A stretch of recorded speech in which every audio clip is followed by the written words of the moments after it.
નમસ્કાર. નાર્સિસિસ્ટિક શોષણની પરિસ્થિતિમાં એક સવાલ વારંવાર મનમાં આવે છે.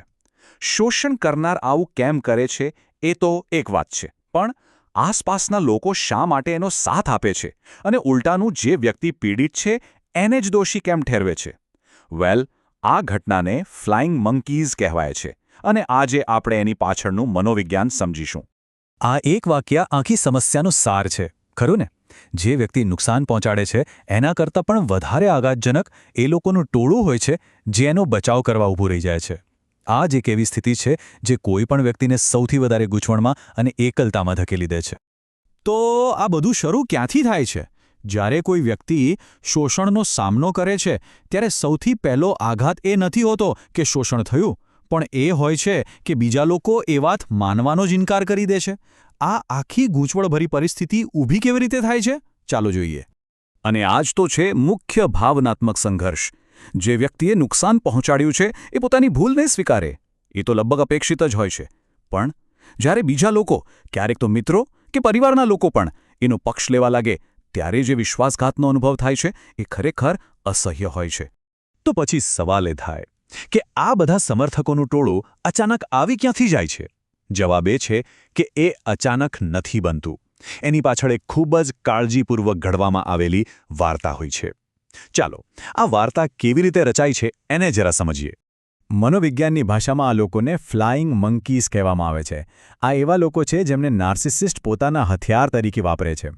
અને સૌથી રસપ્રદ વાત એ છે કે આમાંના મોટાભાગના લોકોને તો ખબર પણ નથી હોતી કે એમનો ઉપયોગ થઈ રહ્યો છે. એમને તો એવું જ લાગે છે કે તેઓ કોઈ પીડિતની મદદ કરી રહ્યા છે. જુઓ, નાર્સિસિસ્ટ લોકોના મનમાં પોતાની એક ખાસ છબી બનાવે છે.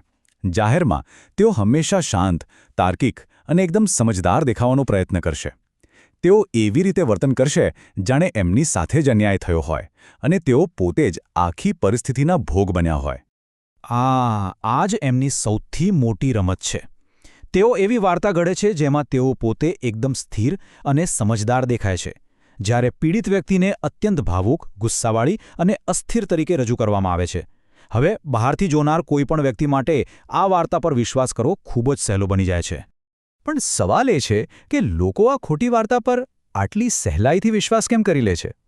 કારણ બહુ સીધું છે. તેઓ ફક્ત રજૂઆત જુએ છે, લાંબા સમયથી ચાલી આવતી વર્તનની પેટર્ન નહીં. અને આ જ સૌથી મોટો ફરક છે. બહારના લોકોને એ ક્યારે નથી દેખાતું કે પીડિતની જે પ્રતિક્રિયા છે એની પાછળ વર્ષોની માનસિક હેરાનગતિ છુપાયેલી છે. એ લોકો વારંવારની ઉશ્કેરણી, ગેસલાઇટિંગ અને ભાવનાત્મક રીતે તોડી નાખવાની જે આખી પ્રક્રિયા છે એ જોઈ જ નથી શકતા, કારણ કે આ બધું તો બંધ બારણે થતું હોય છે. આ સ્લાઇડ આખી વાતને એકદમ સચોટ રીતે સમજાવે છે. લોકો ફક્ત આખરી પ્રતિક્રિયા જુએ છે, પણ એ પ્રતિક્રિયા પાછળની આખી પૃષ્ઠભૂમિ અને કારણોને તેઓ ચૂકી જાય છે. એમ કહી શકાય કે એ લોકો ફક્ત ધડાકો જુએ છે, પણ એ લાંબી, સળગતી વાટને નથી જોતા. તો ટૂંકમાં કહીએ તો લોકો એક બહુ સામાન્ય ભૂલ કરે છે. તેઓ દેખાવ પર વધુ વિશ્વાસ કરે છે, સતત ચાલતી આવેલી પેટર્ન પર નહીં. તેઓ શાંત દેખાતી વ્યક્તિ પર વિશ્વાસ મૂકી દે છે, ભલે તે ખોટી હોય, અને જે વ્યક્તિ વ્યથિત દેખાય છે એને દોષી માની લે છે, ભલે તે સાચી હોય. અને આ બધું આપણને આ વિશ્લેષણના મુખ્ય પ્રશ્ન પર લાવે છે. નાર્સિસિસ્ટના સમર્થકો આખરે પીડિતને જ કેમ નિશાન બનાવે છે, નાર્સિસિસ્ટને કેમ નહીં? ચાલો આ સવાલને સીધો જ પૂછીએ.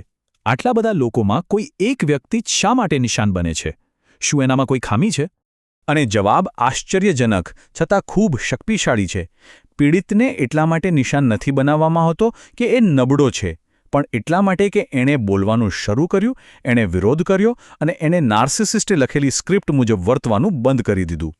જ્યારે નાર્સિસિસ્ટનો કાબુ ઓછો થવા લાગે છે ત્યારે તેઓ પોતાની ભૂલા સુધારવાને બદલે બીજા લોકોને પોતાની ટીમમાં ભરતી કરવાનું શરૂ કરે છે. એમને પોતાની છબી ટકાવી રાખવા અને સત્તા પાછી મેળવવા માટે બહારના સમર્થનની સખત જરૂર પડે છે. હવે આપણે એ તબક્કાની વાત કરીશું જે સ્વસ્થ થવાની દિશામાં એક નિર્ણાયક વળાંક સાબિત થાય છે. અને આ પરિવર્તન બહારની દુનિયા પર નહીં, પણ વ્યક્તિની આંતરિક સમજ પર નિર્ભર છે. આ વાક્ય ખરેખર ખૂબ જ ઊંડું છે. પીડિત માટે સમજવું બહુ જરૂરી છે કે તેનું સત્ય બીજા કોઈના વિશ્વાસ પર આધાર રાખતું નથી. ભલે દુનિયામાં કોઈ વિશ્વાસ ન કરે, સત્ય તો સત્ય જ રહેશે. અને આ એની સાથે જોડાયેલી બીજી વાત છે. સ્વસ્થ થવાનો સાચો માર્ગ બીજાને સમજાવવાના પ્રયાસમાં નથી, પણ નાર્સિસિસ્ટ અને તેમના સમર્થકોથી ભાવનાત્મક રીતે અલગ થવામાં છે. જ્યારે એમના અભિપ્રાયથી કોઈ ફરક પડતો બંધ થઈ જાય ત્યારે જ સાચી આઝાદી શરૂ થાય છે. અને હવે અંતિમ અને સૌથી શક્તિશાળી વિભાગ, આમાં આપણે એ જોઈશું કે કોઈ વ્યક્તિ આ આખી રમતને કેવી રીતે સમાપ્ત કરી શકે છે અને પોતાની શક્તિ પાછી મેળવી શકે છે. શક્તિ પાછી મેળવવાના 3 ખૂબ જ સરળ પણ શક્તિશાળી પગલાં છે. પહેલું, જે લોકો ગેરસમજ કરવા જ બેઠા છે એમને સમજાવવાનું બંધ કરી દો. બીજું, એમની ખોટી વાર્તાઓ પર પ્રતિક્રિયા આપવાનું બંધ કરી દો. અને ત્રીજું, પોતાની નિર્દોષતા સાબિત કરવા માટે મથવાનું બંધ કરી દો. જ્યારે પીડિત વ્યક્તિ આ 3 કામ કરે છે ત્યારે નાર્સિસિસ્ટની પકડ આપોઆપ ઢીલી પડી જાય છે. બહારના ઘોંઘાટની જગ્યાએ મનમાં સ્પષ્ટતા અને શાંતિ આવે છે અને શક્તિ તેમની પાસેથી ખસીને પીડિત પાસે આવી જાય છે. અંતમાં એક વાત હંમેશા યાદ રાખવા જેવી છે. નાર્સિસિસ્ટની વાર્તામાં ઘણો ઘોંઘાટ અને નાટક હોય છે, પરંતુ સત્યને ટકી રહેવા માટે ઘોંઘાટની જરૂર નથી, એને ફક્ત સાતત્યની જ જરૂર હોય છે. કારણ કે સાતત્ય હંમેશા પ્રદર્શન કરતાં વધુ ટકે છે. નાર્સિસિસ્ટનું નાટક કદાચ થોડો સમય ચાલશે, પણ જે વ્યક્તિનું શાંત અને સ્થિર સત્ય છે એ હંમેશા અડીખમ રહેશે. અને આ જ ફ્લાઇંગ મંકીઝની ગતિશીલતામાંથી બહાર નીકળવાનો સાચો માર્ગ છે.